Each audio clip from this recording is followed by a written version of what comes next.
Para rematar, vamos escoitar o relato que levou o primeiro premio, que se chama Con cariño, e é de Eduardo de Campos Coelho.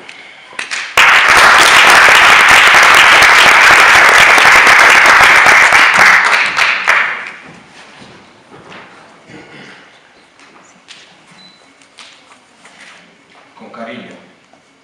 Para facer as cousas con cariño, ela ben sabe que hai que dar os pasos aceitados.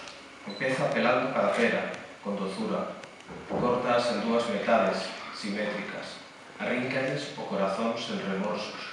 E cada unha fai lascas, como os camas dun peixe desmesurado. Na pota, bota auga fresca, as peras e, neste punto, compre precisión o azúcar. Ben sabe que ese é o equilibrio do pastel. Pasarse pode matar o amargor das peras. Con coidado, pesa 250 gramos e logo, como nun descoido, acorda e bota 50 máis. Toca agardar. A cocción ten que ir a modiño co amor amarelo e azul do lume, sen presas.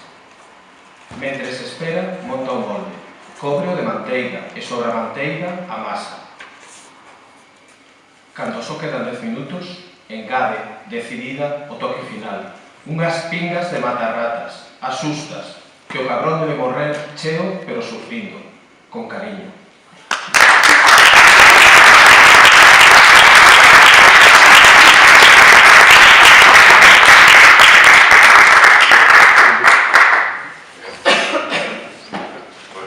Moitas grazas a todos os participantes.